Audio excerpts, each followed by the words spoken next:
this section, I cover all the basic footwork that is required for both attacking and defending against attacks. The majority of the movements are not overly complex. The difficult part is not breaking your stance as you execute them. More specifically, you don't want to drop your hands, spread your feet too far apart, or do anything that will compromise your stance. To begin, start with the simple steps, such as side steps, forward and backward steps, and switching your stance. Once you get the hang of them, move on to pivot steps. The goal in this section is to get an introduction to the movements that you'll be using later in the DVD to set up attacks and counterattacks. Instead of rushing through this section, take your time with it. Work on developing each technique and then work on putting them together. Learning the side step may take just a few seconds, but it gets a little more complex when you combine it with a pivot. There are an infinite number of footwork combinations that you can put together, and the more you master, the more dangerous you become. While your stance is your foundation, your footwork is your ground floor.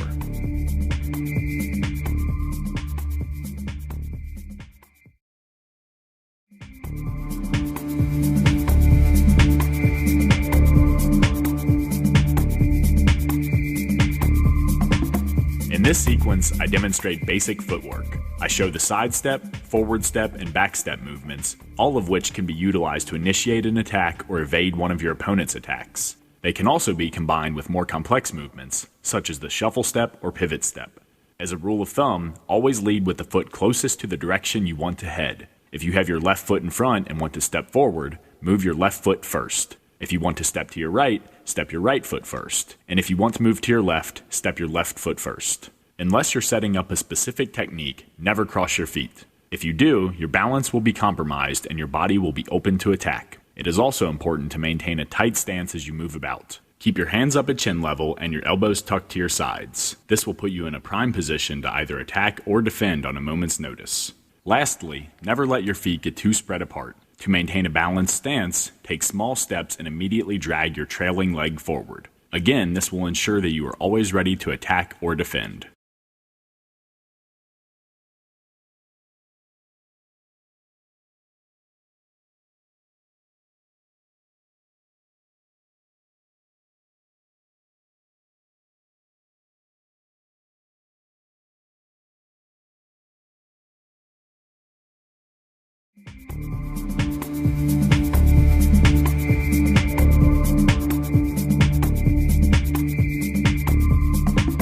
In this sequence, I demonstrate a shuffle step, which is a good technique to employ to cover a lot of distance in a hurry without breaking your stance.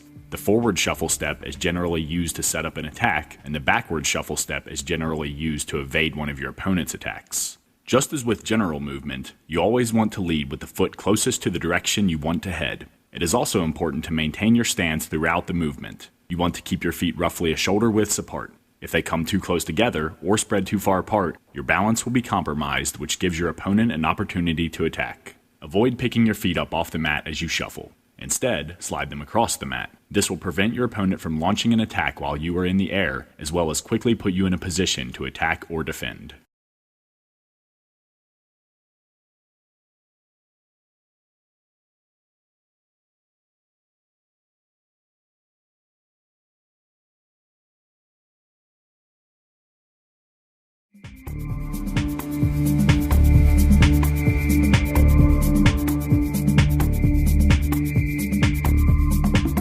To execute a forward switch step, all you have to do is step your rear foot forward. If you're in a standard fighting stance, step your right foot in front of your left. If you're in a southpaw stance, step your left foot in front of your right.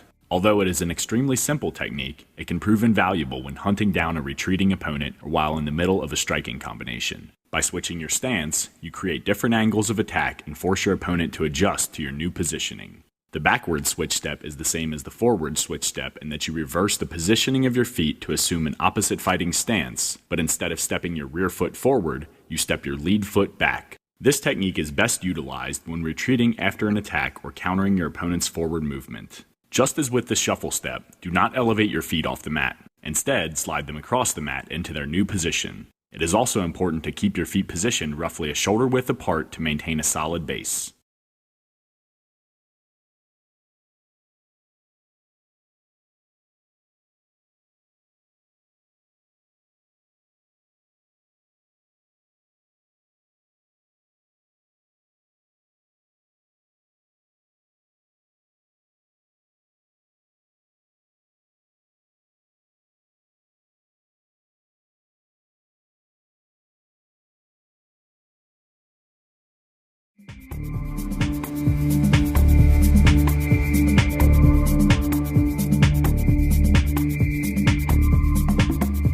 sidestep to inside pivot can prove useful in several scenarios. For example, if you're in a southpaw stance and your opponent circles towards the outside of your lead foot, executing a sidestep can keep your hips aligned with his and prevent him from obtaining a dominant angle of attack. If he changes directions and begins circling towards the inside of your lead leg, executing an inside pivot again allows you to keep your hips square with his hips.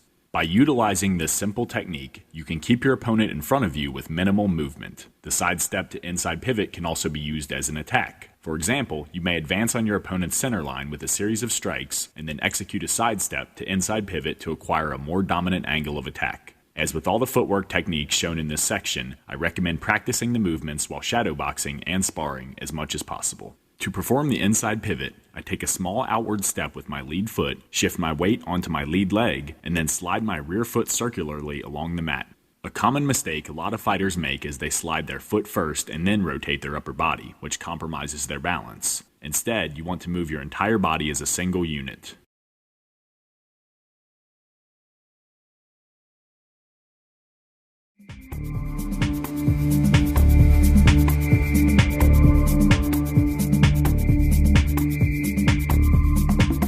The outside pivot is similar to the inside pivot, but instead of acquiring a dominant angle on your opponent's right side, you acquire a dominant angle on his left side. As you will learn later in the DVD, there are many situations in which this technique proves useful. For example, if your opponent is circling towards your left side, executing an outside pivot allows you to square your hips with his hips, eliminating his dominant angle of attack. The primary difference between the inside pivot and the outside pivot is the direction in which you rotate. With my left foot forward, I slide my rear leg in a clockwise direction to execute an inside pivot, and slide it in a counterclockwise direction to execute an outside pivot.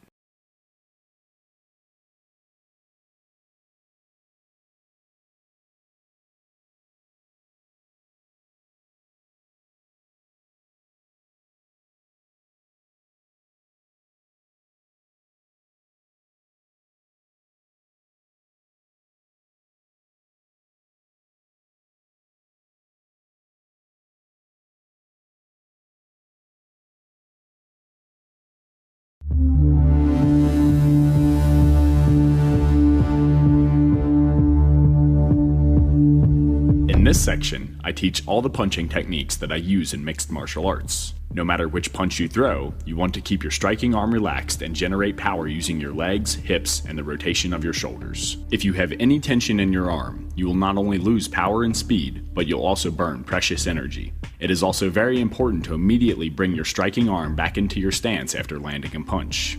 A lot of fighters have the bad habit of dropping their arm as they bring it back toward their body, but if you're up against a good counterpuncher, this is an excellent way to get knocked out. To avoid breaking your hand, which is quite common in MMA due to the small gloves worn by the fighters, you always want to strike your target using only the knuckles of your index and middle fingers. To protect your face from counter strikes, always keep your free arm elevated. When studying the moves, pay special attention to how each one is best utilized. Some punches are more applicable as a lead-in attack, some work better as a secondary attack, and some are most effective as a counter attack. Later in the DVD, I will demonstrate how to string various punches together to form combinations, as well as show you how to use the various punches to counter your opponent's attacks. But in the beginning, it is best to focus on form and learn the function of each strike.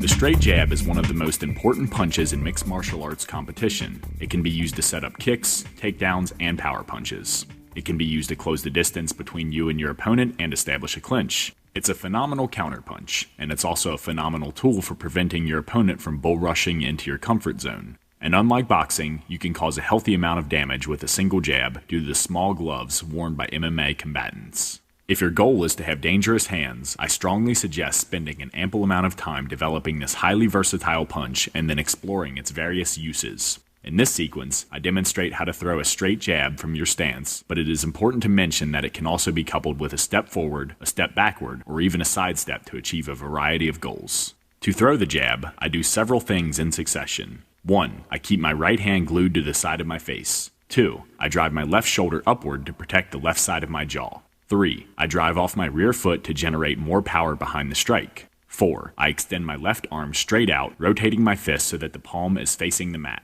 5. When I strike my target, I do so with the first 2 knuckles of my left hand.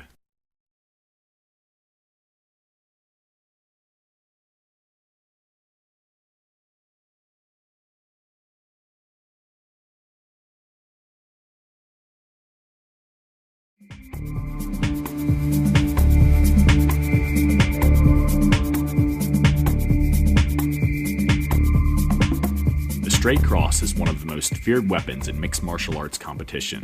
When a competitor has mastered this strike, you'll often hear the commentators making such remarks as, if he connects with his straight cross, the fight will be over. Landing a powerful cross to one of your opponent's vulnerable areas causes damage, plain and simple. But developing speed, power, and accuracy in your crosses doesn't happen overnight. It also takes a considerable amount of time to learn how to properly set up your crosses. In this sequence, I demonstrate the traditional right cross. In this version, the cross is thrown directly from your stance and is best utilized when you're already within striking distance of your opponent. To throw the cross from my orthodox stance, I rotate my hips in a counterclockwise direction, come up onto the ball of my right foot, and throw my right fist straight out. As my fist nears its target, I turn my hand over so that my palm is facing the mat. Just as with the jab, I connect with the first 2 knuckles of my hand.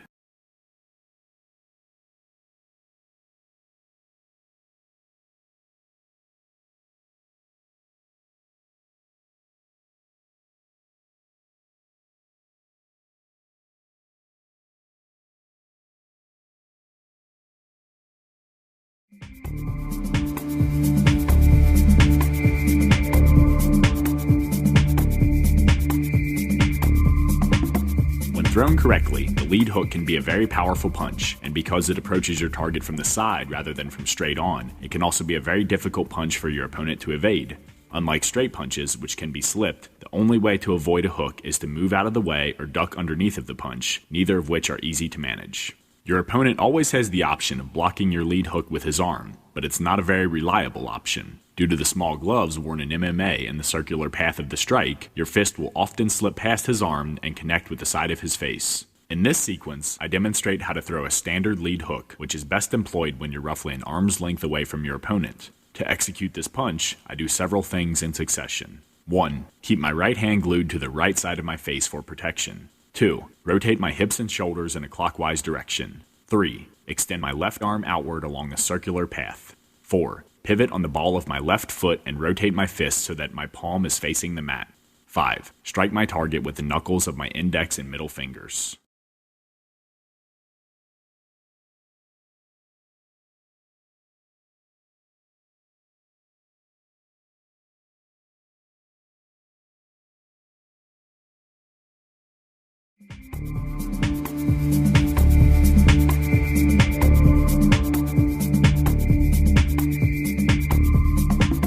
In this sequence, I demonstrate how to throw a mid-range lead hook. It is thrown exactly the same as the long-range hook, except instead of elongating your striking arm forward as you throw the hook, you put more of a bend into your arm. If you look at my footwork, you'll notice that with some of the hooks, I pivot my lead foot as I did when throwing the long-range hook, and others, I keep my lead foot planted on the mat. This is a matter of preference. Pivoting your lead foot allows you to deliver a more snappy punch, thereby causing more damage, but throwing a lead hook with your foot planted allows you to employ a more pushing punch, which proves useful to off-balance your opponent and push him into a follow-up strike, such as a rear round kick. It is also important to notice that with some punches I turn my fist over so that my palm is facing the mat, and with others I keep my palm facing my body. Again, this is a matter of preference. To execute this technique, I do several things in succession. 1. I keep my right hand glued to the right side of my face for protection. 2. Rotate my hips and shoulders in a clockwise direction. 3. Extend my left arm outward along a circular path.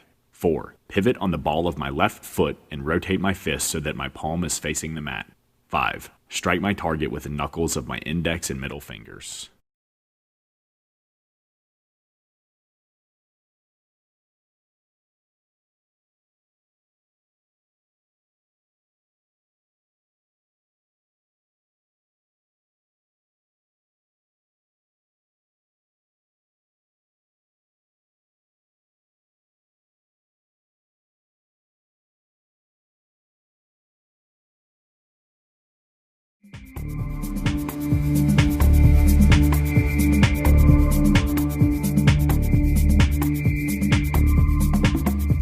sequence, I demonstrate the close range lead hook, which is best employed when in clinching range with your opponent. In order to land the strike, you must have an even bigger bend in your arm than when throwing the mid-range lead hook. Again, you do not want to wind your entire body up for the strike. Instead, you want to utilize a quick snapping motion that sends your lead fist into the side of your opponent's jaw. Due to range, I do not turn my fist over when throwing this punch. However, I still strike my target using the first two knuckles of my hand. Personally, I like to use the close range hook to get my opponent to back up and then land a more definitive mid-range hook.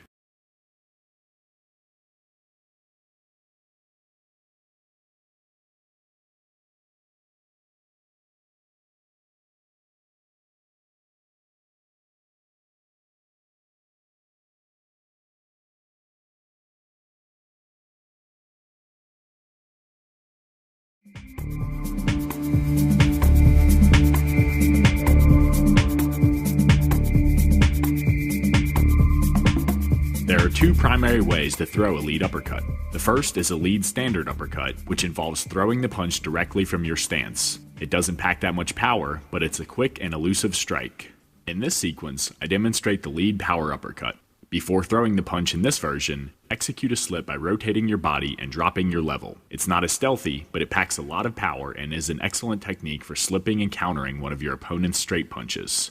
Due to the dynamics of this punch, it is best utilized when in close range and middle range with your opponent. To pull this technique off, I do several things sequentially. 1. Coming up onto the ball of my rear foot, I drop my lead shoulder to generate power for the punch. This moves my head away from my center line, which would allow me to avoid a straight punch directed at my face. 2.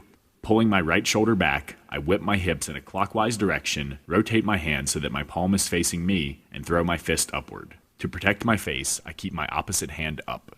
3. I continue to rotate my body in a clockwise direction until my fist collides with my target. If you miss your strike or are shadowboxing in the gym, your fist should not come up past eye level.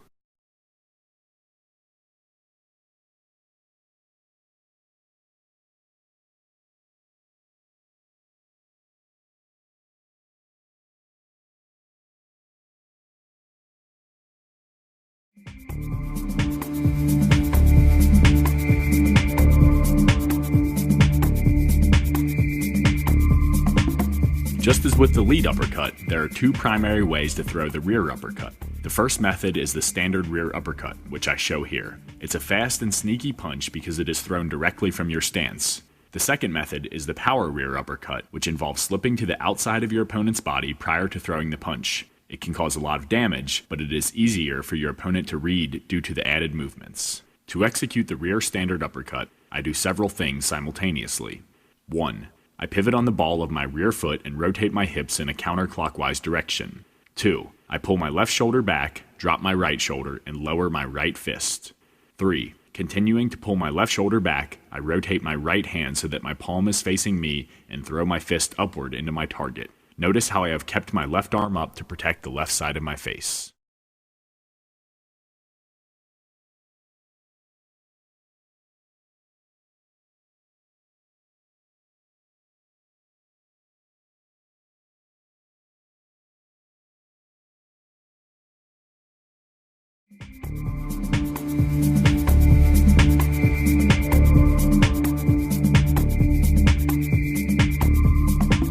The overhand is responsible for putting countless fighters to sleep in mixed martial arts competition.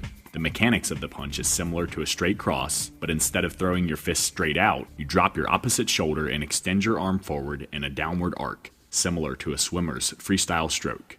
Due to its arcing trajectory, your opponent can't slip the strike by moving his head away from his center line, as can be done with straight punches. He can block the overhand with his arm, but it's not a very good option. If your hand slips through a crack in his protective shield, he will most likely go to sleep. And even when he manages to absorb the full impact with his arm, the power the overhand possesses will still cause him damage. Your opponent's best option when you throw the overhand is to quickly get out of the way, but by perfecting your timing and learning how to set up the strike, you can make that a difficult chore. To execute the overhand, I do several things sequentially. 1. Keeping my left hand up for protection, I come up onto the ball of my right foot, rotate my hips and shoulders in a counterclockwise direction, and slightly dip my left shoulder toward my left side.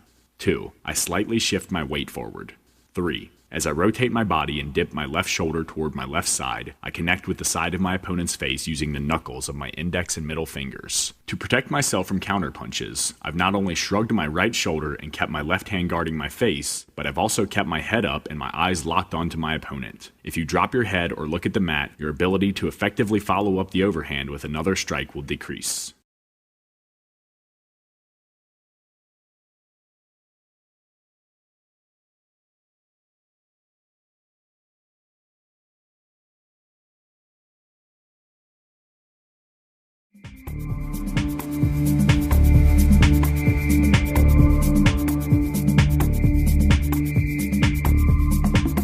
This is an excellent technique to utilize when your opponent is injured or you can see that his face is vulnerable to strikes, but he has created distance between your bodies to avoid your strikes. To close the distance, you step your rear foot forward, and to deliver a powerful strike, you throw a cross while in mid-step.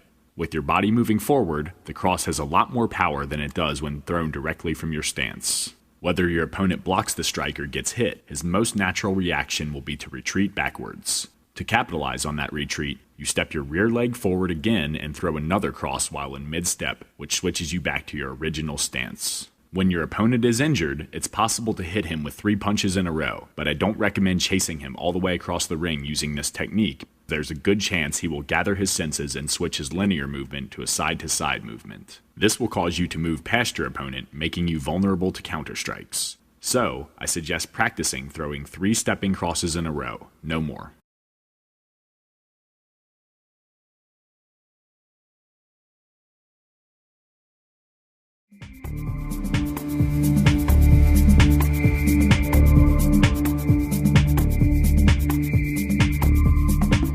This is the same technique as demonstrated in the previous sequence, only now you're using it as a counter.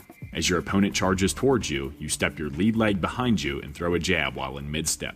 If your opponent continues forward, you repeat the process again on the other side to return to your initial fighting stance. However, it is important to notice that in this sequence, I only employ 2-step punches rather than 3. The instant you begin moving backwards, your opponent will most likely think you are on the run and increase his forward momentum. If you employ more than 2 back steps, he will often be able to overrun you and either land hard strikes or execute a takedown. To prevent this from happening, I like to execute 2 back step punches to get my opponent to commit to his forward charge, and then utilize a pivot step to reposition my body off to my opponent's side. This causes his body to move past me, giving me a dominant angle of attack. When I fought Chris Lieben in the UFC, I used this exact technique as he rushed towards me with a series of punches. Instead of trying to hold my ground and dodge his strikes, I stepped back and threw punches. With all his momentum moving forward, my strikes landed considerably harder than they would have if he had remained stationary.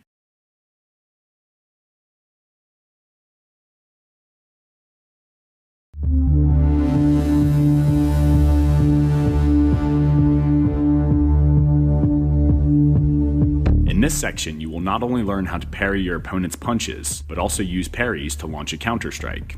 While a parry is a rather simple movement to execute, it requires tremendous timing and a sense of distance. For example, if your opponent throws a punch from just outside of punching range, it's possible to simply parry the punch by catching it in your palm. This requires very little movement on your part, and, if you have superior reach, allows you to immediately land a counterpunch. However, if your opponent throws a punch from inside of punching range or has a longer reach, you must use the parry to move his fist to the outside of your head in order to avoid his shot and land a counterstrike. In order to acquire this timing and a proper sense of distance, I recommend doing parrying drills as much as possible with different partners.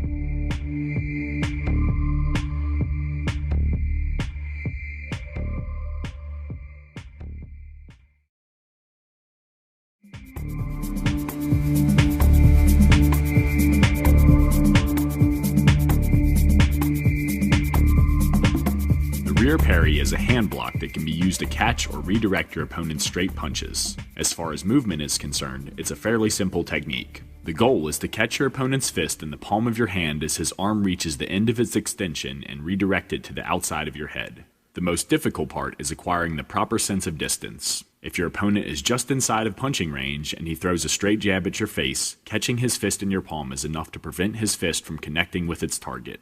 If your opponent is well inside of punching range when he throws the jab, you want to combine the rear parry with a slight slip. This is accomplished by using your rear hand to redirect his strike towards the outside of your head, while at the same time slipping your head towards the outside of his striking arm. Although the parry is a simple technique to understand, the only way to develop the proper sense of distance is through countless hours of drilling and sparring. I strongly suggest you invest that time because mastering this highly effective counter tactic is mandatory for becoming a proficient striker.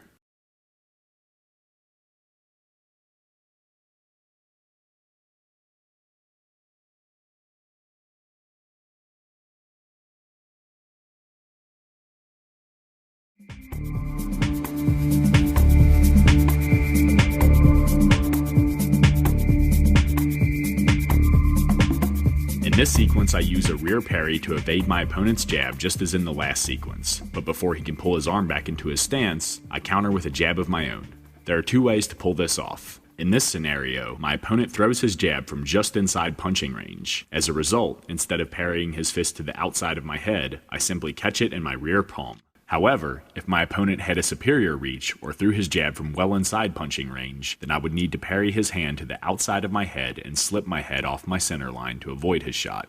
Either way, it is important to counter with the jab before your opponent can pull his arm back into his stance. I recommend practicing this technique as much as possible, both on the focus mitts and with a live partner. It is important to mention that when using the rear parry, you never want to reach your hand towards your opponent's punch. If you get into this bad habit, there is a chance your opponent will pick up on it. To break your guard, all he has to do is throw a fake punch. As your hand rockets forward, he pulls his hand back. Suddenly, your face is exposed and vulnerable, allowing him to target it with other punches. To prevent such an outcome, move your hand in front of your face and let the punch come to it instead of the other way around.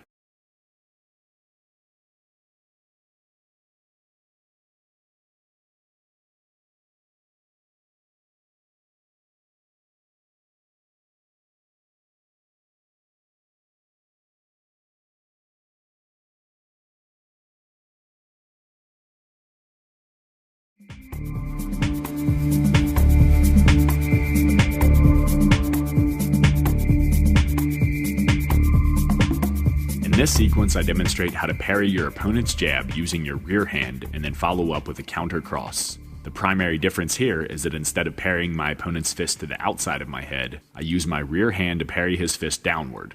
Not only does this redirect his punch and zap its power, but it also creates a pathway for me to throw my parrying hand over his arm and land across. It is important to notice that I am not parrying his punch, pulling my hand back into my stance, and then throwing the cross. I throw the cross immediately after parrying his fist downward. If you hesitate between these two actions, your opponent will be able to pull his arm back into his stance to protect his face.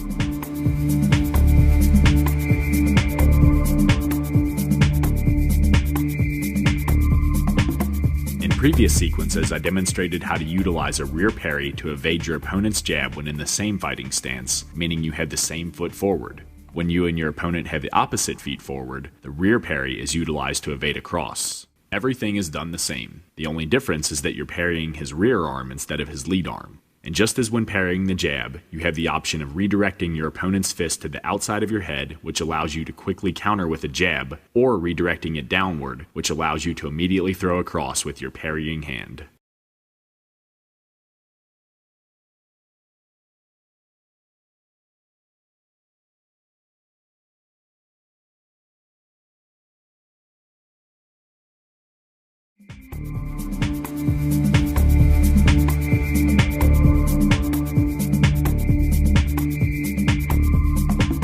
In this sequence, I demonstrate how to evade your opponent's cross using a lead parry when in the same fighting stance. To accomplish this, I simply redirect my opponent's fist away from my face, causing him to miss. Just as with all parries, it is important not to reach for your opponent's fist. Instead, you want to let his fist come to your hand.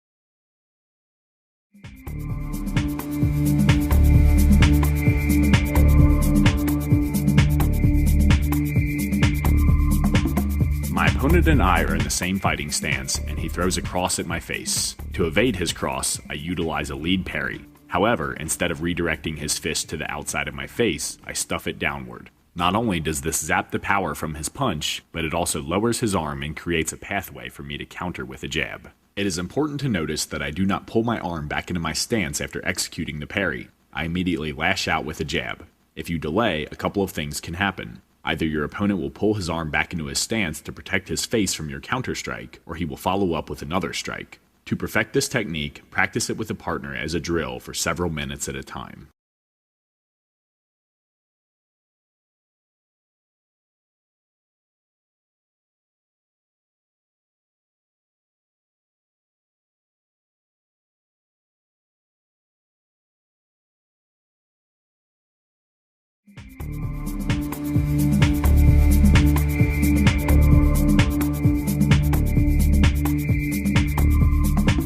My opponent and I are in the same fighting stance, and I use a lead parry to evade his jab. This is a slightly more dangerous technique because instead of your action repositioning your head to the outside of your opponent's arm, it repositions your head to the inside of his arm, which makes you very vulnerable to the cross. To mitigate the risk, I immediately execute a counter jab with my parry arm. If your opponent plans to throw a jab-cross combination, which is very common, the goal is to hit him with the jab before he can send the cross out of the chamber. Not only does this hinder him from throwing the cross, but it also disrupts his rhythm, allowing you to follow your jab with more strikes. However, if you delay between the parry and throwing the jab, there is a very good chance that you will eat a secondary punch. To avoid taking damage when first starting out, I recommend always parrying with the hand opposite to the one your opponent throws. If he throws a punch with his left hand, parry it with your right hand. If he throws a punch with his right hand, parry it with your left hand. This will take you to the outside of your opponent's body and limit his ability to hit you with a secondary strike. Only after you become comfortable with this should you incorporate more advanced techniques like the one demonstrated here.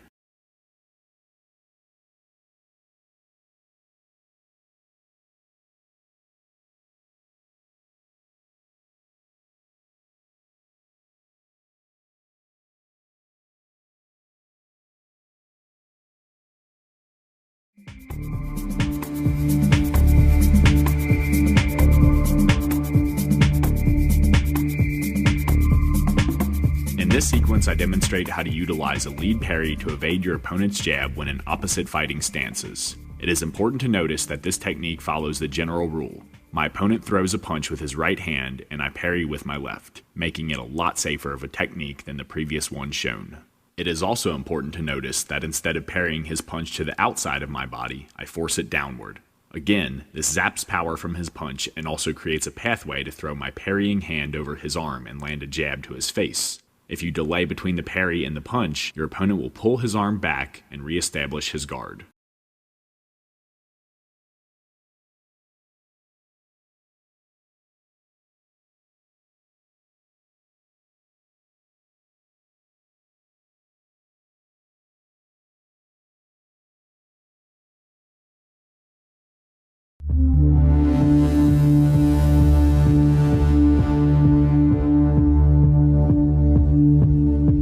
When your opponent attacks, it's best to evade his strike and counter with a strike of your own. For example, your opponent throws a jab, and you counter by slipping his jab and throwing a jab at the same time.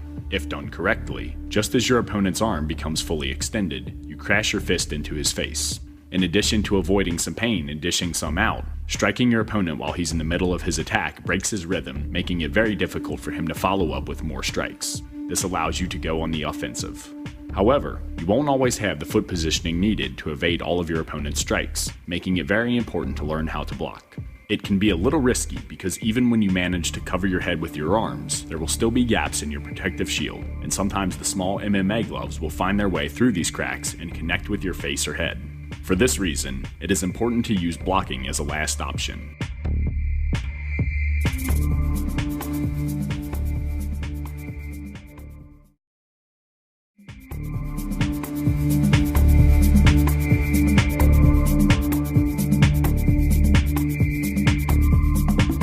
The outside block is best used to combat punches that approach from the outside, such as hooks and overhands. It's a relatively simple block in terms of movement, and when executed with the proper form and correct timing, it can effectively protect your head from strikes. but due to the small gloves used in MMA competition, it can oftentimes be risky. It's not uncommon for a punch to slip through a crevice in your protective shield and crash into the side of your face, and even when you utilize a perfect outside block, you're still absorbing the impact of the blow. A much better option is to slip or evade the strike altogether and position yourself to launch a counterattack. However, evading punches isn't always possible, especially when you're trading punches with your opponent. If slipping isn't an alternative, utilizing the outside block is certainly better than letting your opponent hit you. To execute this technique, it is important to have proper form. As my opponent throws an overhand right at the side of my head, I immediately rotate my hips and shoulders in a clockwise direction, place my left hand on the back of my left ear, and elevate my left shoulder. This causes the power of my opponent's punch to be absorbed by my left forearm and shoulder.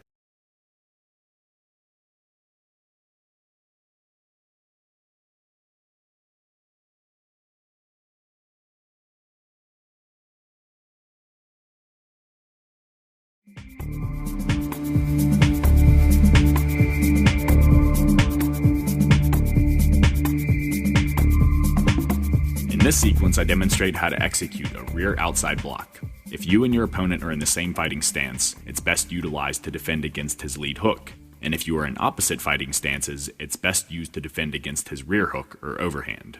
To execute this block, I rotate my body slightly in a counterclockwise direction, place my right hand behind my right ear, and elevate my right shoulder. This causes the power of my opponent's punch to be absorbed by my right forearm and shoulder. Again, it is always better to evade your opponent's strikes, but when not possible, blocking is better than taking a hard hit to the face.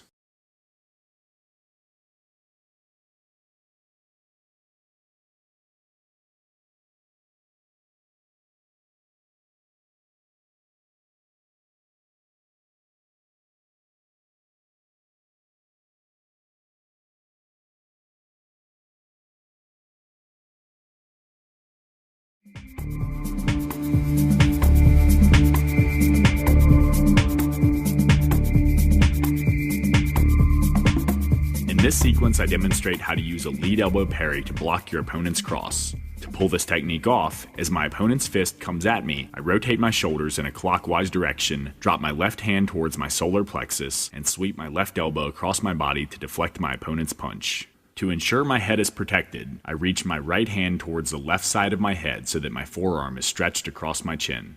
While parrying is more effective for positioning your body for a counterstrike, the lead elbow parry is an excellent technique to employ when you don't have excellent foot positioning or your opponent catches you off guard. However, before executing this technique, you must be certain that your opponent's punch is aimed at your head. By elevating your elbows, you make your midsection vulnerable to liver and kidney punches. It is also not wise to utilize the lead elbow parry too often because your opponent might begin tailoring his combinations to this defense. For example, he might throw a cross to get you to elevate your elbows and then follow up with a lead round kick to your liver.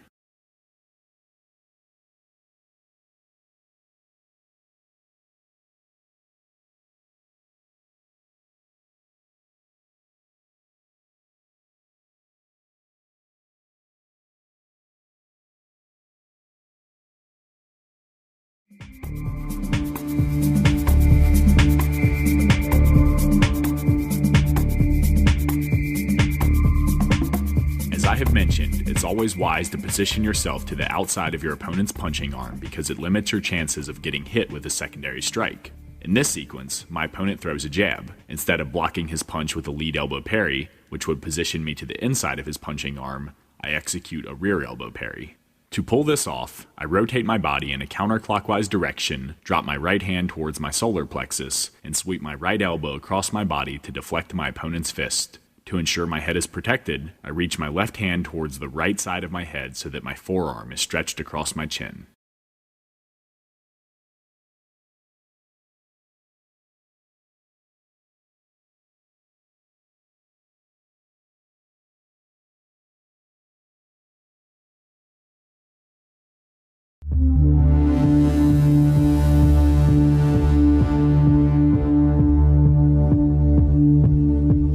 Now that you understand how to parry and block your opponent's punches, I demonstrate how to avoid them altogether utilizing evasive movements such as the inside slip, outside slip, lean back, and shoulder roll.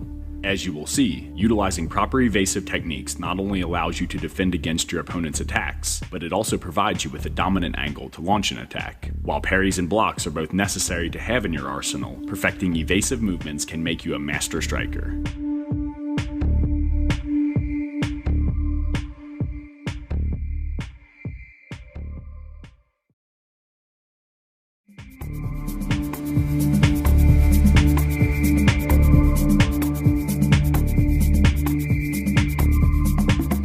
Inside slip is best utilized for evading straight punches such as the jab and cross. The movement involved is very similar to dropping into a low stance in that you lower your elevation by bending at the knees and sink your hips back, but instead of keeping your head centered, you move it away from your center line by bending at the waist and tilting your upper body. Deciding when to use the inside slip can be a little tricky. If you have the same stance as your opponent, meaning the same foot forward, the inside slip can be used to evade his jab. If you have the opposite stance, the inside slip can be used to evade his cross. In both cases, it is important to keep your back straight and your hands up.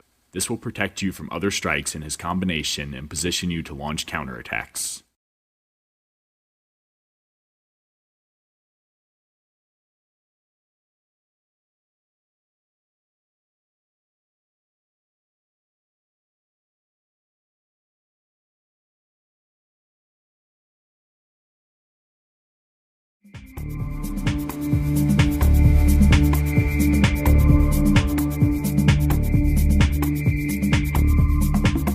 As I mentioned in the previous sequence, when in the same fighting stance as your opponent, the inside slip is best utilized to evade his jab.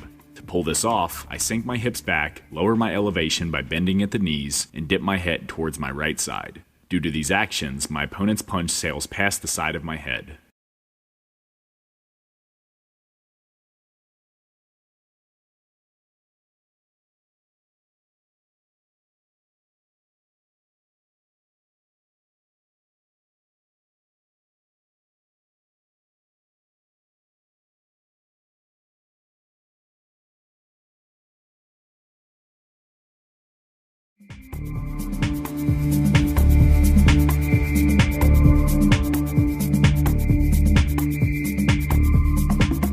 As I already mentioned, when in the opposite fighting stance as your opponent, the inside slip is best utilized to evade his cross. To pull this off, as my opponent's cross extends towards me, I begin rotating my shoulders in a clockwise direction and sink my hips back. Next, I lower my elevation by bending at the knees and dropping my head towards my right side. Due to my actions, his punch sails past the side of my head.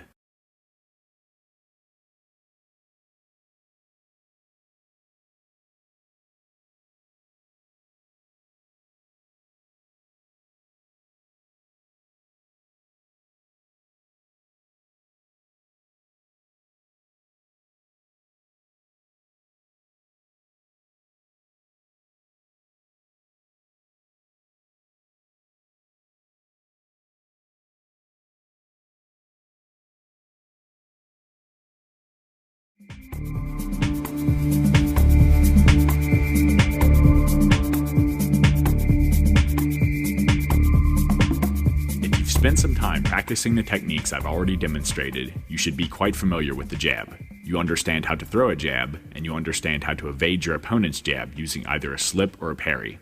In this sequence, I demonstrate how to blend jab offense and jab defense together. To accomplish this, all you have to do is slip your opponent's jab and throw a jab of your own at the same time. It is important to notice that I land my jab just as my opponent's jab arm reaches the end of its extension. This is key because when you hit an opponent while he is in the middle of a strike, it disrupts his rhythm, which in turn creates openings for you to follow up with a secondary attack.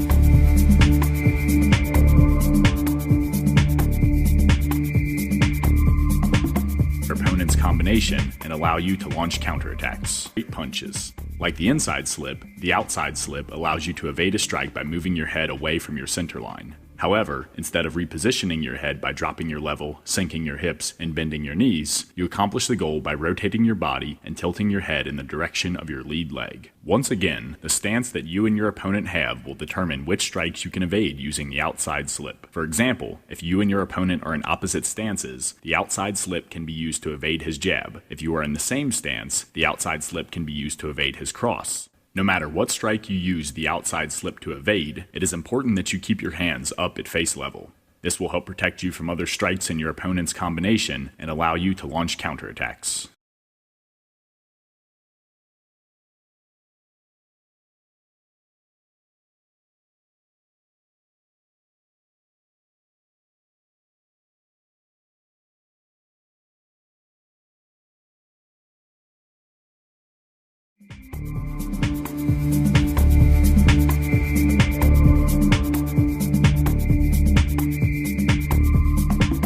To execute this technique with an opponent in the same fighting stance, as his cross comes at me, I pivot on the ball of my right foot, rotate my hips and shoulders in a counterclockwise direction, and dip my head towards my left side. Due to these actions, my opponent's cross sails by the side of my head.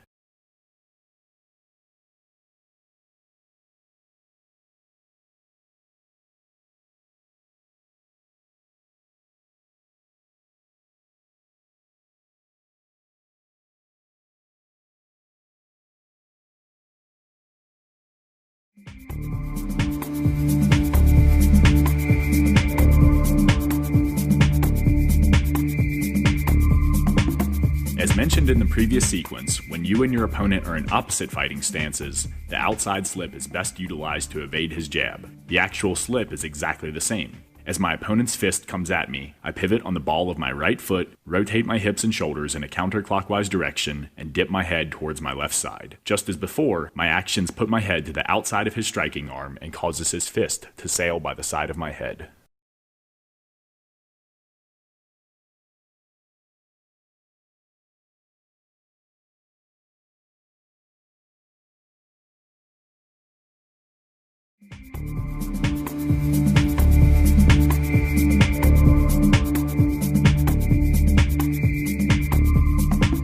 In this sequence, my opponent and I are in the same fighting stance, and he throws a cross at my face. Just as before, I execute an outside slip by pivoting on the ball of my right foot, rotating my hips and shoulders in a counterclockwise direction, and dipping my head toward my left side. However, as I execute the outside slip, I fire a right cross off at the same time. This is an excellent combination because the movement involved in the outside slip is the exact movement you make when throwing a cross. The two work flawlessly together. The goal is to hit your opponent as his arm reaches its full extension. If you wait until he pulls his arm back into his stance before throwing the cross, there is a good chance that he will block it. Striking him with his arm extended will break his rhythm, which not only makes it difficult for him to throw a secondary strike, but also allow you to launch a combination.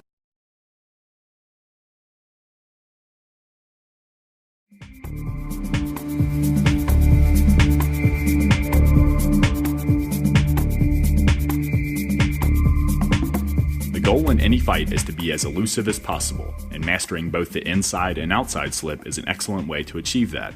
In this sequence, I demonstrate a continuous slipping drill, which allows you to evade your opponent's jabs and cross. Although it is important to practice drills such as these to ingrain specific movements into your mind, in a fight you never want to slip more than a couple of punches in a row without firing back. It doesn't matter how good of a fighter you are. If you utilize only defensive movements, eventually your opponent will pick up on the pattern and find his mark. You must always threaten your opponent. For the best results, I recommend practicing this drill from the same fighting stance as your opponent as well as from an opposite fighting stance.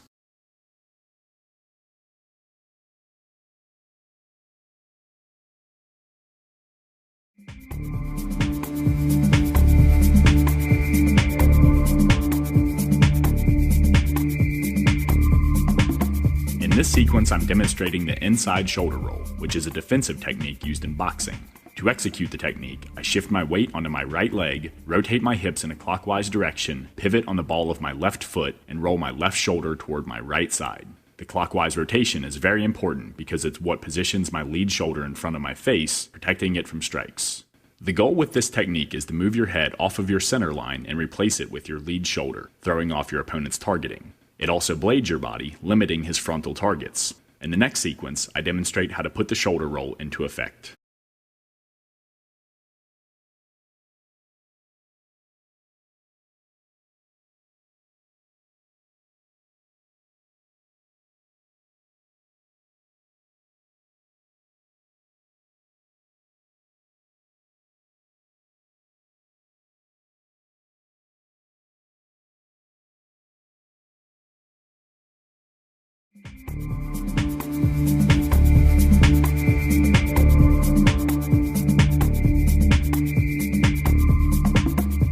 this sequence, I demonstrate how to use an inside shoulder roll to defend against your opponent's jab when in the same fighting stance. As my opponent's fist comes at me, I shift my weight onto my right leg, rotate my hips in a clockwise direction, pivot on the ball of my left foot, and roll my left shoulder toward my right side. Notice how these actions move my head away from my center line and replaces it with my shoulder, causing my opponent to either miss his strike or hit my deltoid. However, it is important to mention that sometimes the shoulder roll alone is not enough to defend against your opponent's strikes. It's most effective when combined with other defense, such as elbow parries, hand parries, blocks, slips, or footwork. In this sequence, I drop my lead hand to protect my body and leave my rear hand high to better protect my head.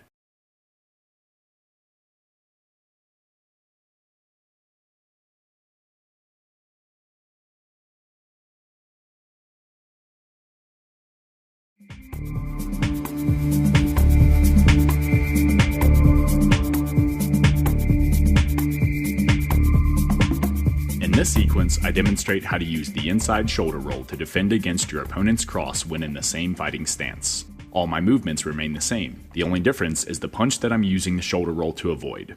It is important to notice that when using the inside shoulder roll to evade the cross, I am positioned to the inside of my opponent's body, which makes me vulnerable to other strikes. And with my back slightly turned away from my opponent, I am vulnerable to takedowns. However, it is also important to notice that when executing the shoulder roll, my hips are spring-loaded, which allows me to deliver a powerful rear uppercut. I can use this uppercut to prevent my opponent from throwing a secondary strike, and I can also use it if my opponent should drop his elevation and shoot in for a takedown.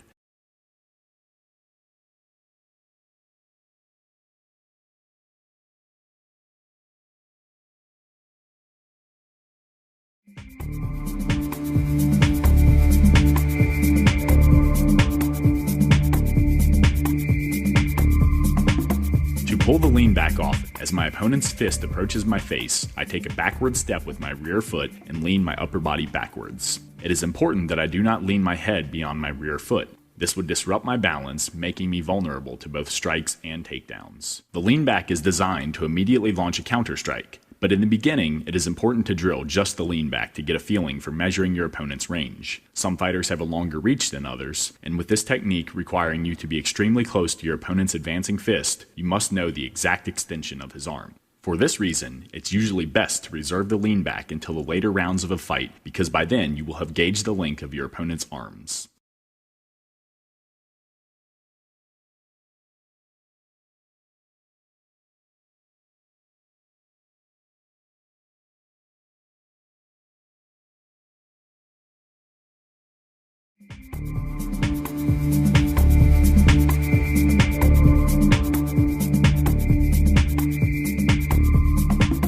In this sequence, I demonstrate how to utilize the lean back to evade your opponent's jab when in the same fighting stance. It's a very deceptive technique because instead of raising your arms to block the punch or slipping to the outside of his striking arm, you simply lean back to make your opponent miss. It is important to not dramatically jerk your head backwards the instant you spot the jab because it will alert your opponent to your intentions. Instead of continuing forward with the jab, he will retract his punch, wait until you begin moving your body forward, and then capitalize on your awkward positioning with an alternate strike such as a cross. For the best results, you want to keep your face as close to your opponent's fist as possible to instill confidence in him and cause him to overextend his arm. It is also important not to get your stance too elongated. Remember, you only want to move far enough away to avoid your opponent's fist. Any more, and you will not be in a good position to launch a counterattack.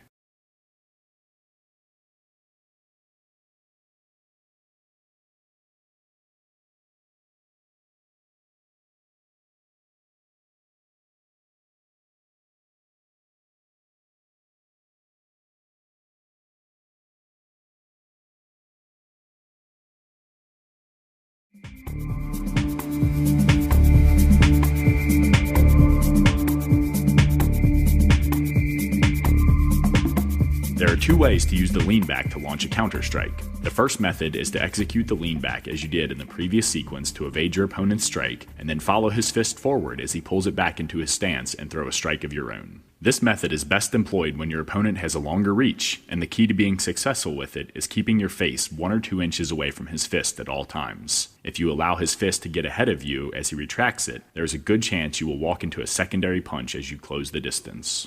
The second method is to throw a counter strike as you lean back, which is what I demonstrate in this sequence. This technique is best utilized when you have a longer reach than your opponent. The goal is to move your head far enough away that you miss your opponent's strike, but keep it close enough that you can land a strike of your own. To pull this technique off here, as my opponent's jab comes at me, I take a backward step with my rear foot and lean my head back. At the same time, I throw a counter jab. This is a very advanced technique because it requires you to have a very good sense of your opponent's range. If you are off by just a few inches, you'll most likely get hit. As a result, I recommend practicing this technique as much as possible and reserving it for the later rounds of a fight.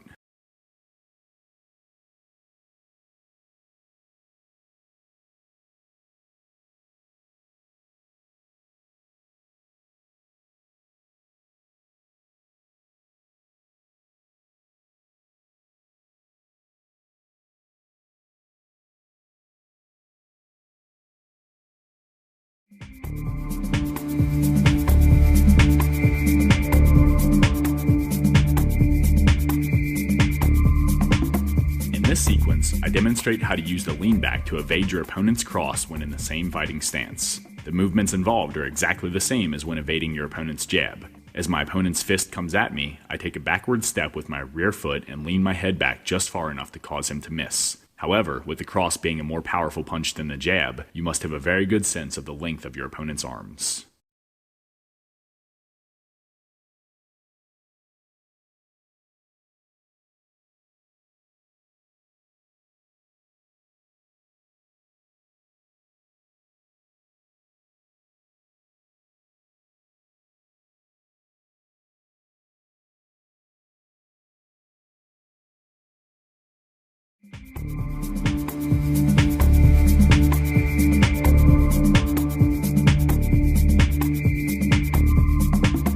Just as with the lean back off the jab, there are two ways to land a counter strike when using the lean back to evade the cross. If your opponent has a superior reach, you want to execute the basic lean back to cause him to miss, and then follow his fist as he pulls it back into his stance and throw a cross of your own.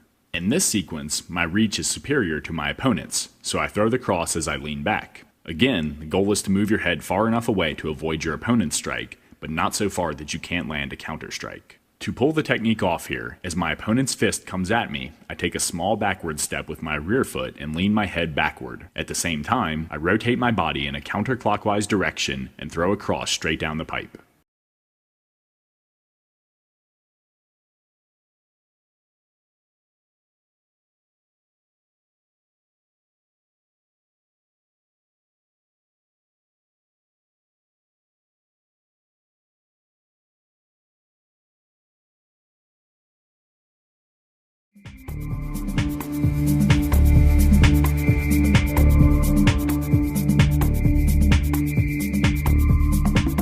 In this sequence, I demonstrate how to execute a lead sidestep slip, which is an excellent technique for not only evading your opponent's straight punches, but also setting up counter punches. To utilize this maneuver, I rotate my body in a clockwise direction, step my left foot further to the outside of my body, plant on the ball of my left foot, and then shift my weight towards my left side. The goal with this technique is to move your body away from your center line, causing your opponent to miss with his strike. In the next sequences, I will demonstrate how to employ this movement to evade actual strikes and set up counter strikes, but in the beginning, it is important that you get familiar with the basic movements involved.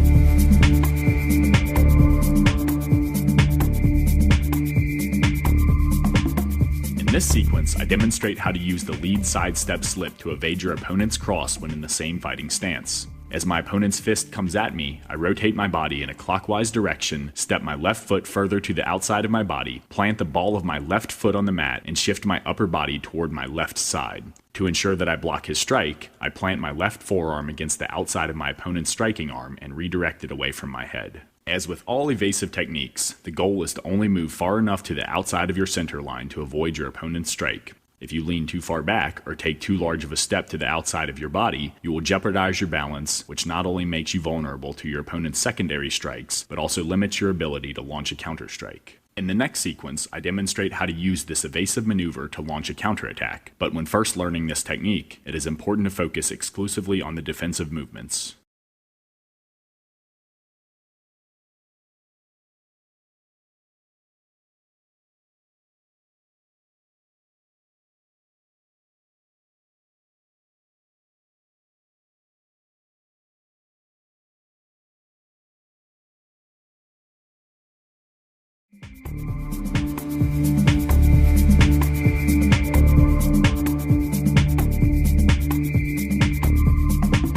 In this sequence, I demonstrate how to use the lead sidestep to evade your opponent's cross and then counter with a left hook. Initially, all movements are the same as in the last technique. As my opponent's cross comes at me, I rotate my body in a clockwise direction, step my left foot to the outside of my body, plant on the ball of my left foot, and shift my weight to my left side.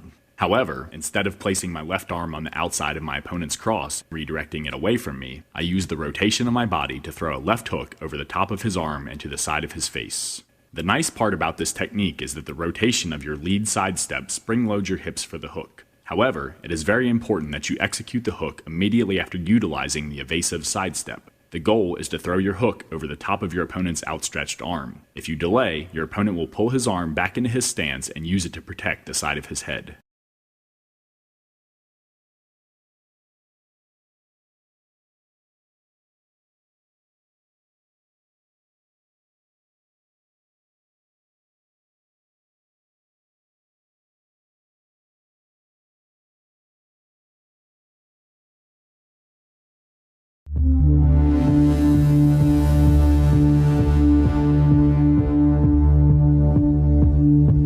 In this section, I introduce you to the dirty boxing clinch, which is where you have one hand hooked around the back of your opponent's head and your opposite hand free to throw strikes. To begin, I demonstrate how to set up the dirty boxing clinch off strikes, and then how to set it up off your opponent's strikes. Next, I demonstrate how to use footwork to off-balance your opponent, making it easier to land an assortment of punches to both his body and head. Although the dirty boxing clinch is a position many fighters ignore, it is a necessary tool to have in your arsenal, especially when up against a fighter who is beating you with strikes on the outside.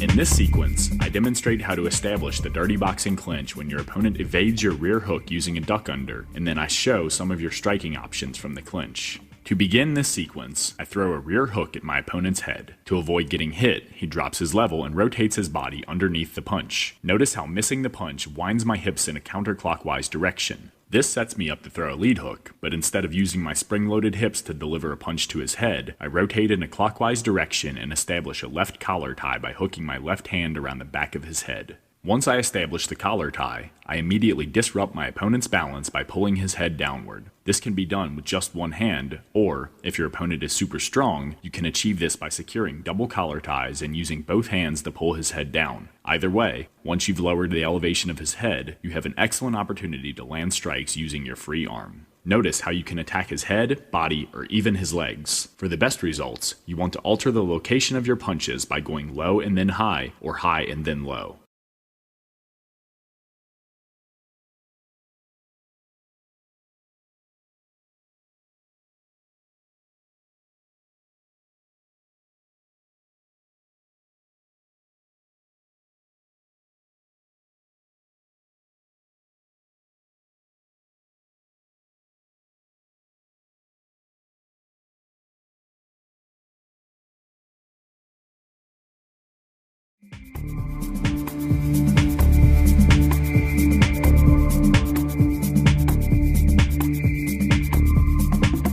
In this sequence, I demonstrate how to block your opponent's rear hook and establish the dirty boxing clinch at the same time. To pull this off, the instant my opponent begins throwing his rear hook, I elevate my left arm to the inside of his right arm, step my lead foot forward, and wrap my left hand around the back of his head.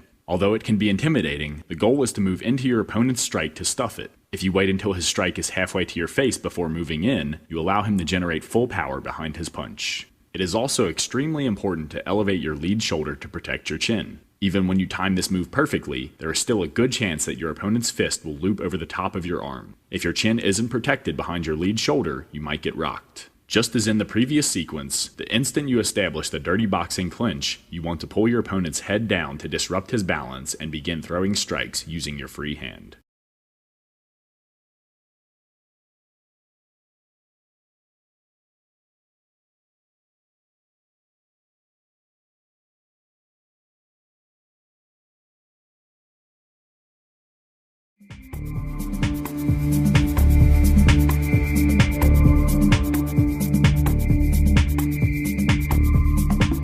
In this sequence, I demonstrate how to establish the dirty boxing clinch after blocking your opponent's rear hook using an outside block.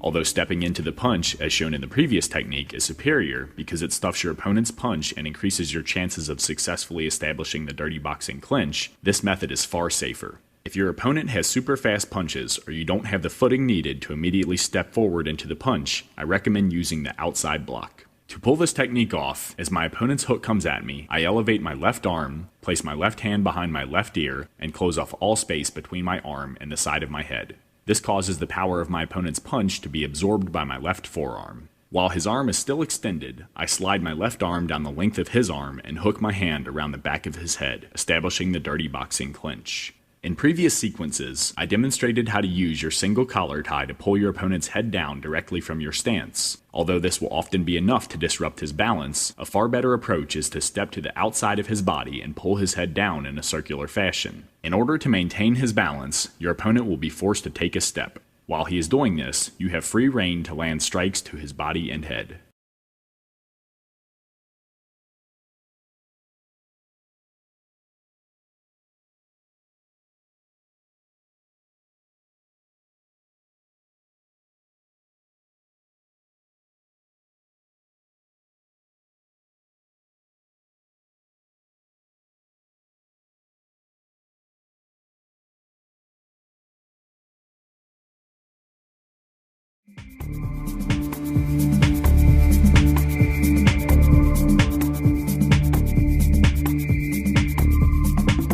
This technique is exactly the same as the previous one in that I block my opponent's rear hook using an outside block and then shoot my blocking arm forward to establish a collar tie. However, instead of stepping to the outside of his body and using my left collar tie to pull him off balance, I switch to a right collar tie, step to the outside of his body, and then push him off balance. I still force his head downward and in a circular direction, only now I am pushing rather than pulling. While my opponent is stepping to recover his base and balance, I now use my left arm to strike his body and head. Although you might find you like one method more than the other, it is important to master them both because it is a good way to keep your opponent guessing and throw off his defenses.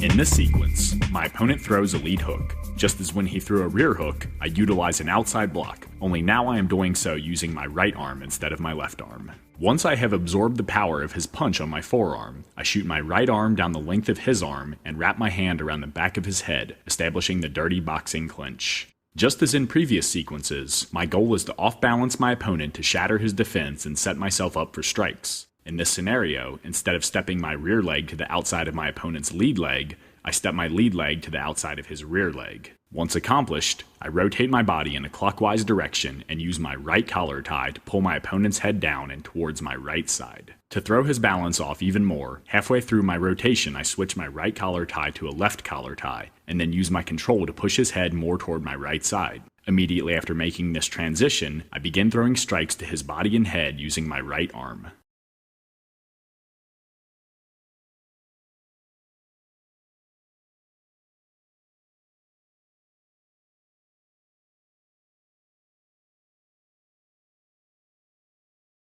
A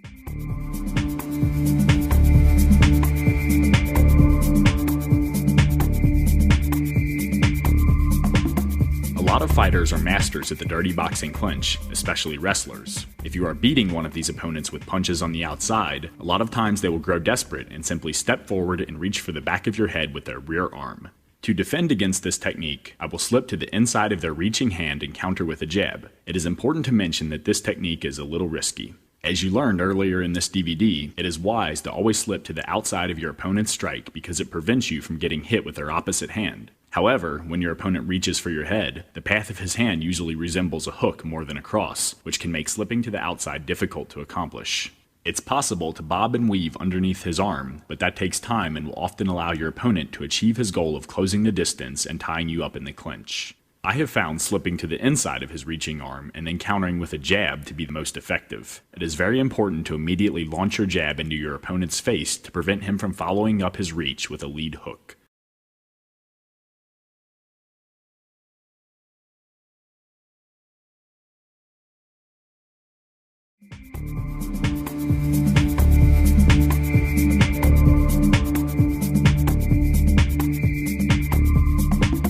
The scenario presented here is the same as the last. I'm beating my opponent on the outside with punches, so he decides to step forward and reach for my head to establish the dirty boxing clinch. However, this time my opponent reaches with his lead hand instead of his rear hand. With trajectory on his arm resembling more of a lead hook than a jab, slipping to the outside of his arm can be difficult. Instead, I slip to the inside of his arm and immediately fire a right cross. This technique can be dangerous. If you slip to the inside of your opponent's punch and hesitate with the cross, your opponent will most likely throw a cross of his own. In order to be effective, you must slip your opponent's arm and throw the cross simultaneously.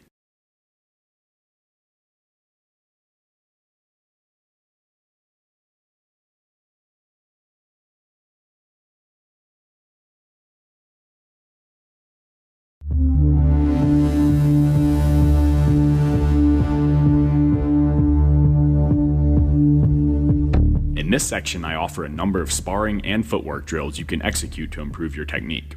It is important to mention that you do not want to go all out with these drills. Instead, you want to focus on your form and timing. If it is a partner drill, keep your eyes locked on his midsection, watch his movement, and constantly be on the lookout for how you can acquire a dominant angle of attack by moving to the outside of his body. If it is a solo drill, imagine that you have a partner standing in front of you and execute your techniques just as you would on a real body.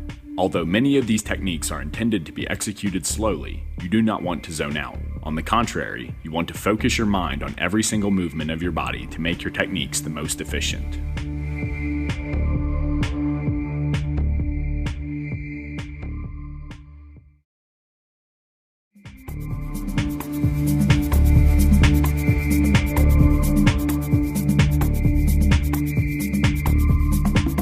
In this sequence, I demonstrate shadow footwork. Assuming my fighting stance, I move around my imaginary opponent to both acquire a dominant angle of attack and evade strikes. Whether you are new to fighting or an experienced mixed martial artist, this is an excellent drill because it allows you to sharpen your most important tool of all, footwork. Although conducting this drill is always beneficial, it's best as a warm-up prior to training or sparring.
In this sequence, I combine evasive footwork such as side steps and pivots with evasive upper body techniques such as inside and outside slips. While fighters will often practice their strikes by isolating them, they rarely do it with footwork. This is a mistake. Footwork is your most important offensive and defensive tool, and it should be practiced as often as possible. I recommend doing this drill several times a week as a warm-up.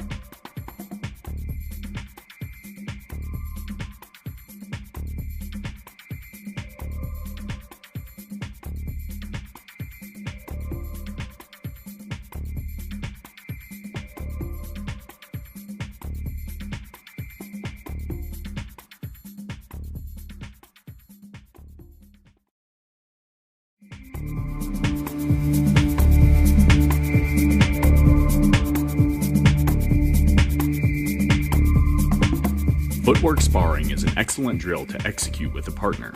To begin, have your opponent lead and match his footwork so that you remain in striking distance. After a few minutes, switch up and lead yourself. This drill allows you to isolate the most important part of your game, footwork. Try to focus on never crossing your feet and maintaining your fighting stance at all times. I recommend it as a warm-up prior to training.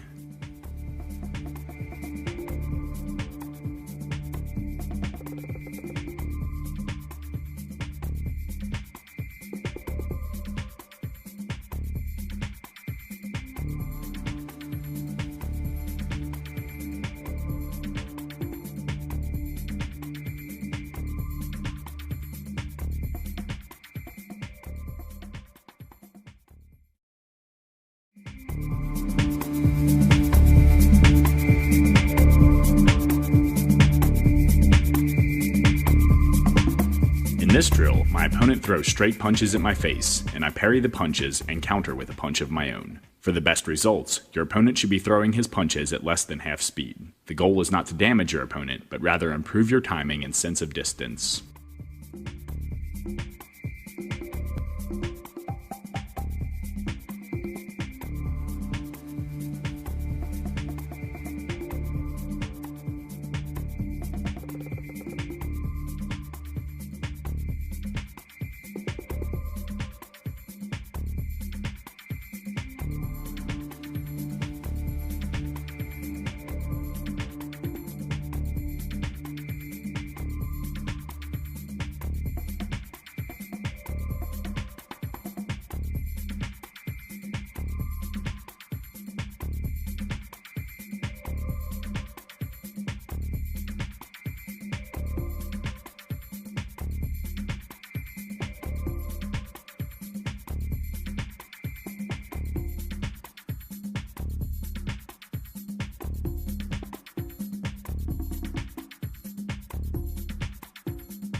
This is an excellent drill to improve your defense against punches. To utilize it, have your opponent throw a series of straight and looping punches at your face, and then block them using your arms. Again, this will allow you to isolate and improve one aspect of your game.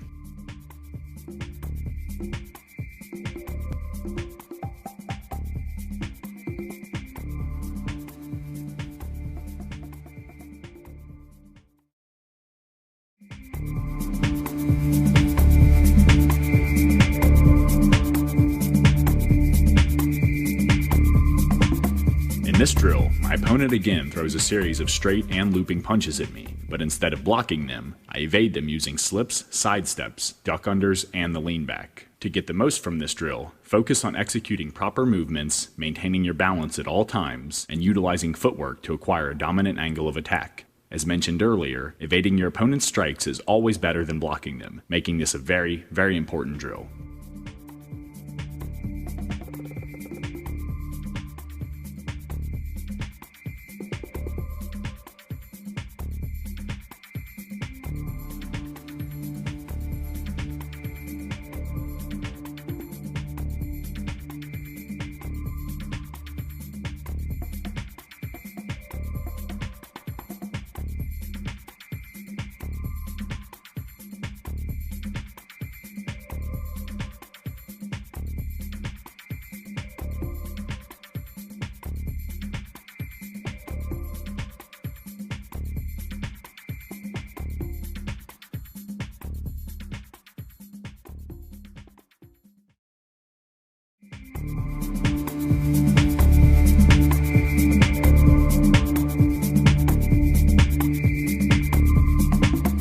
this sequence, I combine 3 of the previous drills into one to improve upon my defense. With my opponent throwing both straight and looping punches, I avoid them using footwork, blocks, and evasive techniques. Again, to get the most out of this drill, focus on footwork, maintaining your balance, and acquiring a dominant angle of attack. To accomplish this, have your opponent throw his strikes at less than half speed.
In this sequence, I demonstrate what technical sparring should look like. Instead of trying to hit one another with devastating strikes, we set up each strike with footwork and throw our punches at less than half speed.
Last week, and her husband had a heart attack. And he canceled the dinner, and she had to fly to Japan. So.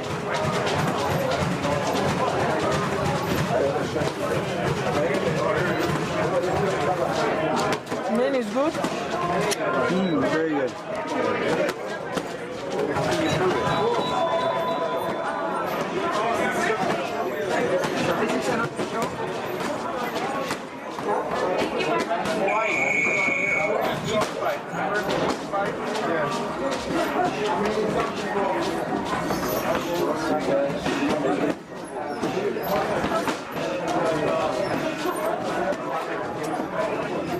Like 2 seconds. 2 seconds.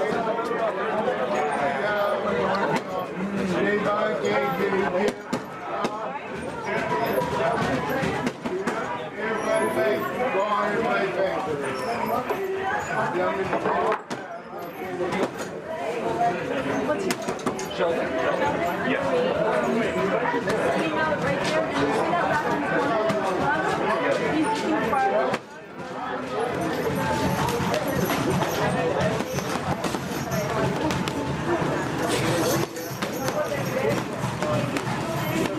Going for boxing now?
Break it up, break it up.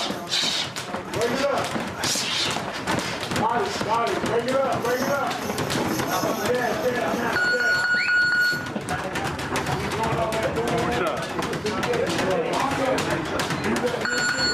Look at it like this. Okay.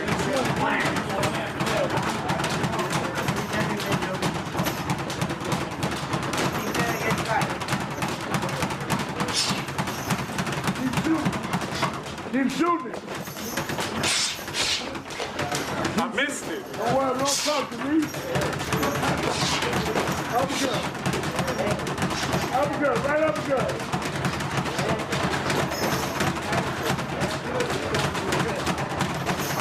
Dad, you cut him off. Don't call him. One do it. One do it. Uppercut. Don't stop at the inside. Work on the inside. Work on the inside. Work on the inside. Get closer. Get closer. Yeah. Come on, man. Don't wait. Why are you waiting, son? Hands up. Your hands too low. Boom. Wait. Wait.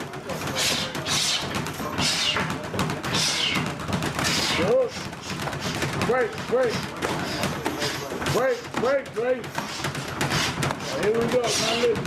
It's about time.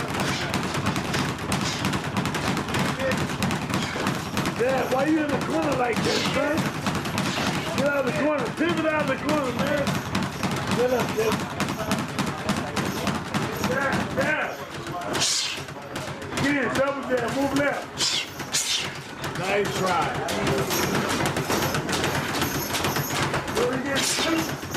Jab. Uppercut, right uppercut. Right uppercut. Lean in. Right uppercut. Right uppercut. And right now. Do it, dog. There's the rope, though. There's the rope, though. Work both hands. Shoot. Oh, all right. Don't let it start working. Don't let it stop. Bobby, make a minute. Let me see you make one for a minute, man. Look for the shot. When you make a miss, look for the shot. You're not making a miss, son. Body, you got a body. Body, right up there for the body. Extension. Do it again. You gotta shoot.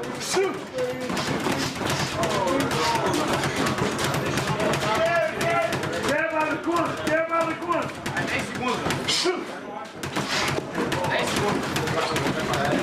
No, you can't get away from with that shit. Huh? Uppercut. No, you can't get away from mama with that other shit, dog. Use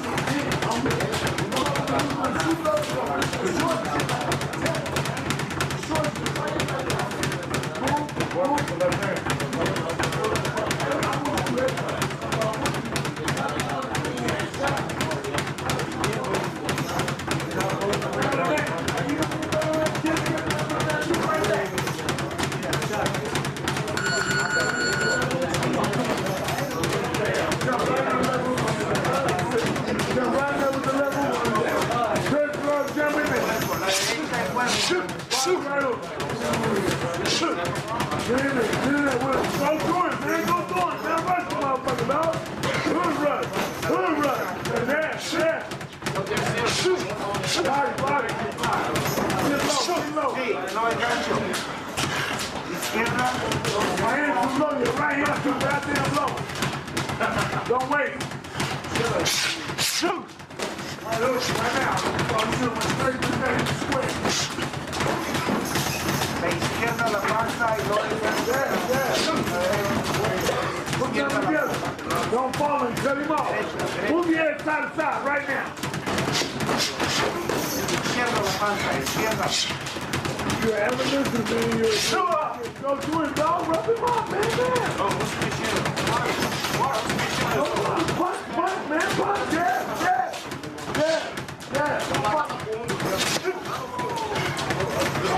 All right, do it again. Shoot, shoot. Body, down the elbow. Shoot, shoot, shoot, shoot, shoot. Body, body. Shoot, shoot. Right hook. Shoot, shoot, shoot. Right hook, right hook. That was good. Body, body. Shoot, shoot, shoot. Now you ain't turning your right into the body. Come on in. Shoot, shoot. Down the corner.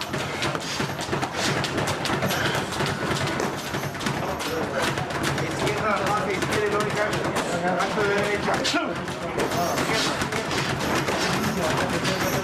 Shoot, shoot. Shoot, shoot. You shot it. You ran.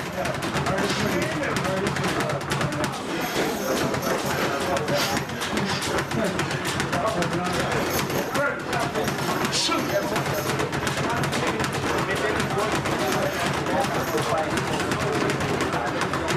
La derecha, la izquierda, izquierda, Don't wait. Now you wait for it.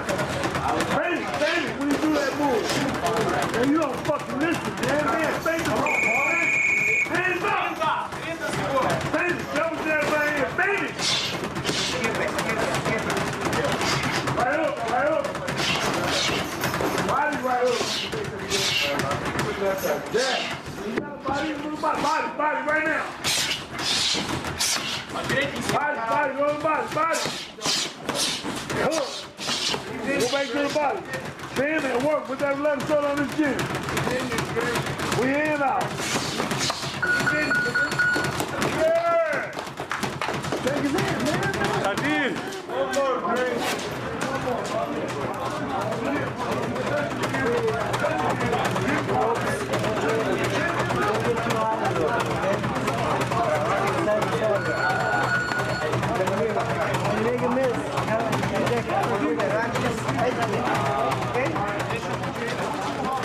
Get to him, yeah. But no. I want you to line up. Do this. I want you to line up fight some motherfucker that move like that. Cut his ass off. Yeah.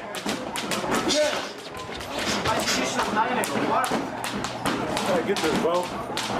Did it break? No.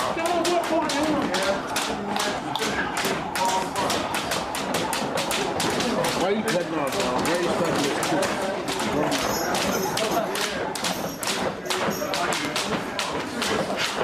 All you gotta do is get low and then get that body. Get low and get that setup, Kevin.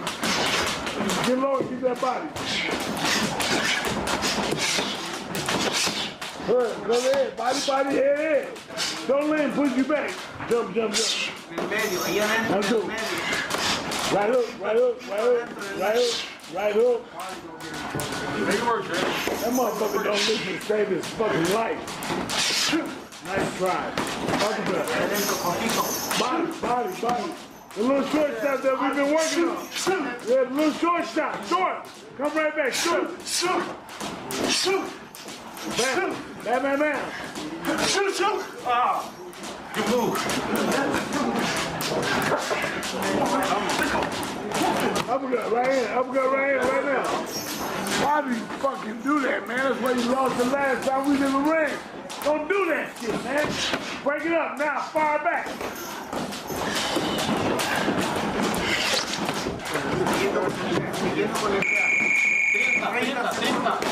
Finish that strong. Go through and put the good rush, man. Go work. You're not gonna punch. So what? Cut him up. Yeah. Let's see what I'm talking about, dog. You don't fucking listen. Yeah.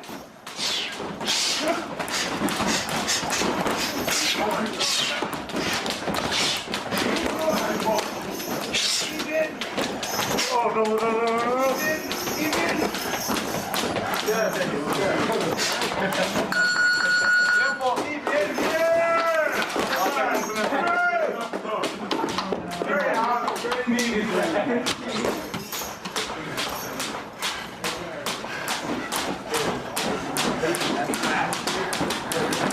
Thank you, coach. Thank you.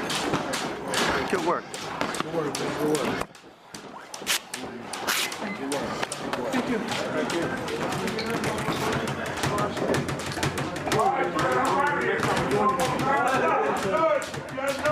No por nada,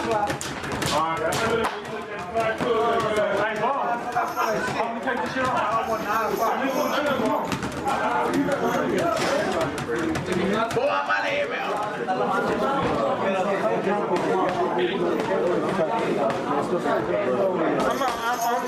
here every day.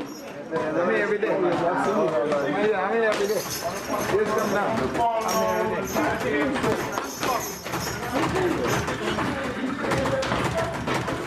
Sorry. Okay. Here. We're on these cars, okay? They both guys going on the car 14. These are 16. Okay. These are actually 18 to this one. These are for him. This one. See you.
Você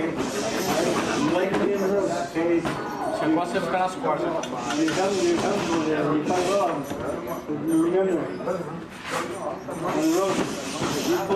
Here.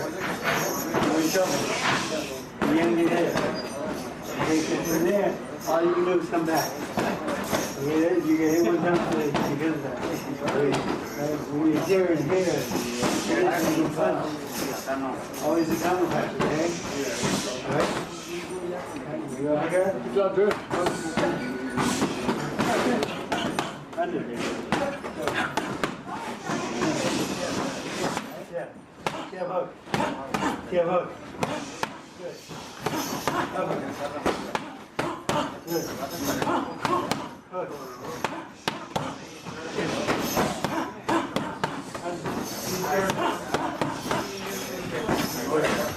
Okay?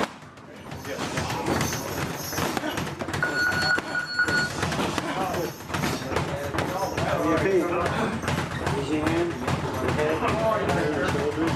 They all can be used as fingers. Okay? I'm coming, Bo! When you feint me, Damn! I'm not gonna run outside butt naked. Yeah, Bo!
Hook.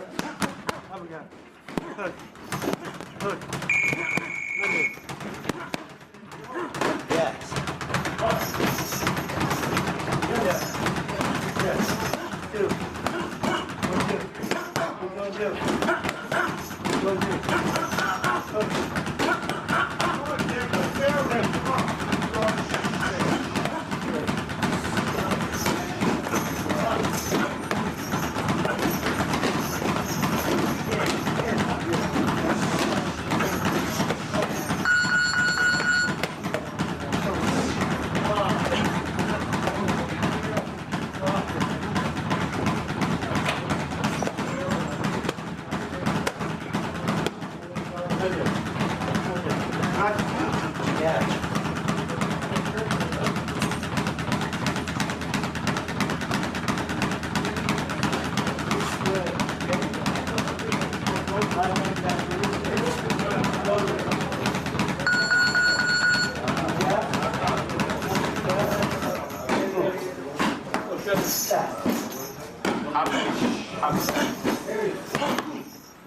Alright, so I'm blocking jab and thing look, I'm blocking it here. Right? The thing is, a lot of people don't block the jab here. A lot of times you get a guy get jab, they block it here. When you block it here, all you have to hook, right? So when you block my jab, my jab, block there, and chop off. Right here now, so don't block.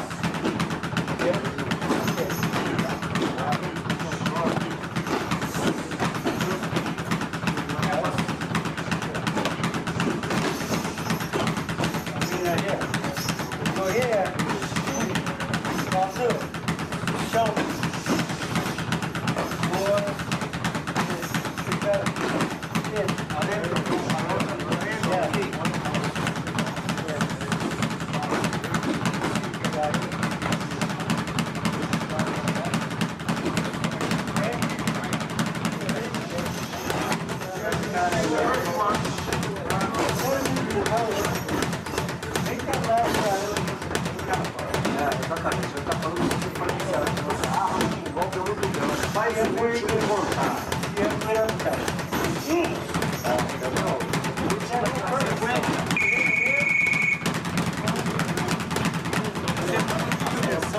Você tá armando a espingarda no lado do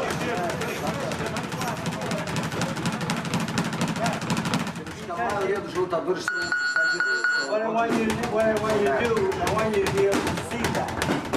See his mistake. That's why we have the pain. See his mistake and see what he is. Go, We have in boxing, you have a 12-round fight. You have time to learn your opponent. By 4 rounds. Você tem tempo de estudar o teu Usando o jab, você tem que colocar dessa do cara. Então você tem que armar o problema. Aonde vai ser a cagada dele? When I go here, fake, hook. You go to the hook if I go here. Yeah. However, the hook is only finish. It's a power shot. Yeah. Here I go. feet. Left, right, left, right, left, right. Go with this hook. Because I'm reaching here. So, yeah. Hook. That's open. Boom. Yeah. You want to leave it in the power shot. Fala a mesma coisa, o hook é só para você botar, abrir o hook. Exatamente.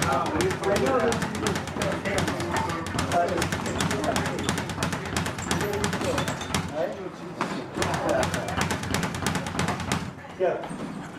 Yeah. Yeah. Dude. Yeah. Good.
Very good.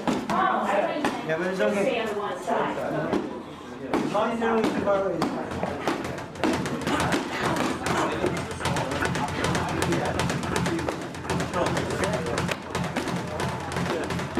Yeah.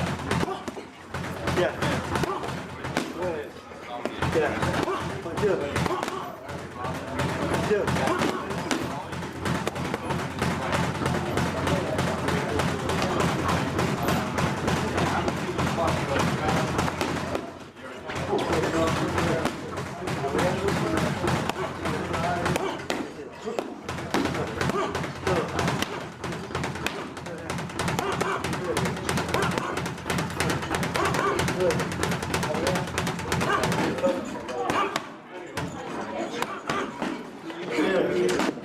Say again, over here, hook.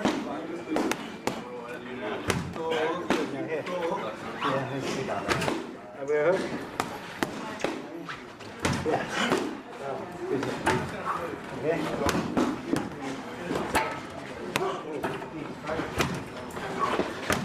Yeah.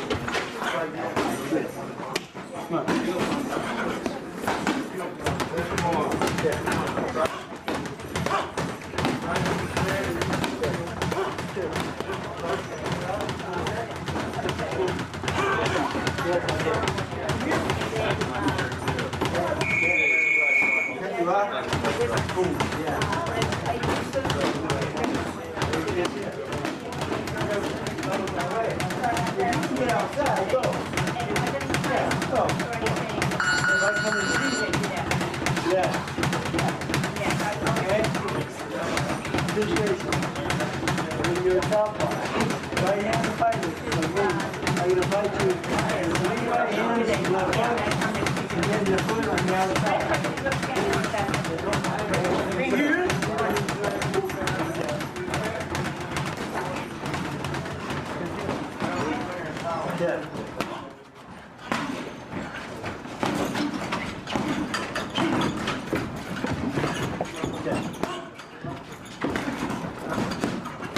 Yeah. Go here and measure. Just go out. See, I got my foot on the outside. So I'm trying to go here and here. Very common for right-handed fighters to fight you. Or Jones, like that. You expect that, right? Okay, come on. Expect that. Go in there or block. You know it's coming. Boom, boom. You know it's coming. Right to your head. Yeah, come on. Yes. Roll it. Under. You know it's coming. Under. Sempre o melhor caminho português para você sempre limpo, sai vazado. Yeah. Yeah. If you see it coming, you go under it, go. Right? Yes. Yeah. Yeah. Yeah. 2. 1, 2. 1, 2. 1, 2, 3. Hook. That's it. Yeah, 1, 2. Good. Good. Put it on the outside, out after the hook. Pivot. Yes. Okay, remember? You're here. 1, 2, 3, 4. Boom. Say pivot. He's gonna follow you, okay? 1 step. And your foot's on the outside. Boom. Yes. Okay, my tendency is gonna turn towards you. You take the step there, after a hook. Boom, out. I'm here. Boom, right? Worst case scenario, you're there, I go here. You come with your jab. Pior das hipóteses, vai Okay? pegar o jab depois. You want to turn me. It's my instinct to follow you though. So a lot of times when you make that step, you hook, step. Yeah. Yes, okay? Because now you have got balance, okay? You're turning me into punches. You're in control of the situation, okay? Smart. Jab. Yeah. 1, 2. 1, 2. 1, 2, hook. Buddy. Buddy. Quick. Rápido, rápido.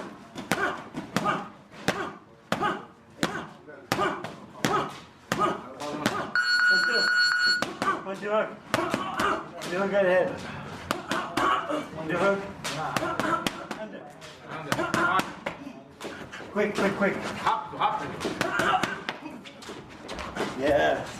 Good job. Muy Right? bien, muy bien. Enough. Good job.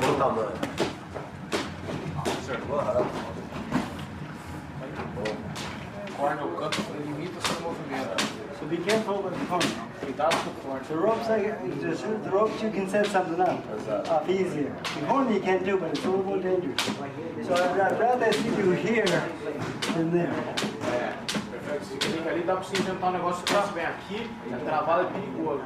Because if you're sucking them in, you're sending a punch out. You're thinking, you're seeing it, right? You're sending a punch out like here, you come and try to go hook over, sorry. But some, yeah, that's okay. But from this position, from here, I'm limited. I don't have a lot of space. From the ropes, if I get here, I go out by the end, okay? Or if you're on this side, you stop, switch, yeah. And that side there, I go here, boom. Just a little step forward, you go with that shot, Pacquiao. Yeah, But he does it from Southwest. He's here. yeah. The fight, the Pacquiao, here, the guys, bang! Oh, amazing. Off the ropes. Yeah. That's good. Okay? Thank you, coach. Thank you. I'll give you this. Oh, you're on the red one's hanging up. You get right beside my bag. Yes, sir. On the right hand side. Thank you. How long has it been since the sparring? Quanto tempo até você fazer o sparring? Quanto tempo que é? Você não faz o sparring? Ah, pô, faz muito tempo. Desde que a última luta. Eu lutei faz 2 meses. 2 months he hasn't done any sparring. Faz 2 meses que estou sem treinar. They get strong. He's got 3 pro fights now. Tem 3 lutas profissionais aqui na luta, é forte pra caramba.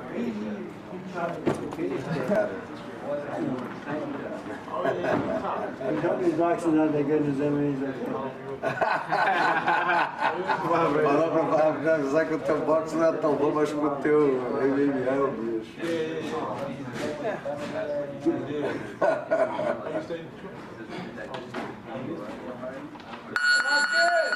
When I fought Camacho,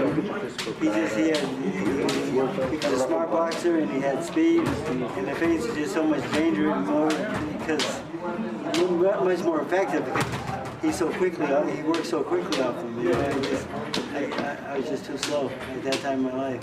Just couldn't deal with it. He just beat me with his speed. You know, very intelligent. So speed and feinting and boxing like that, when you put them together, it's a great asset. And you're very light on your feet. Muito leve no teu finta, é uma combinação muito boa para você. Essa leveza no teu finta e as pernas. But not just, you know, good thing. You actually want to throw the punch and check it. But you gotta be ready. Why not? Because you want him to throw. Things slip. Always something in front of you. Sempre para imaginar alguém na The tua mitts is a little easier. No matter what you're doing, you're hitting that opponent because what's his counter when you throw a punch? Because when I first started working with Alexis Arguello, I was really frustrated. I was 18 years old. Alexis was world champion. I used to tell my trainer, he knows what I'm going to do before I do.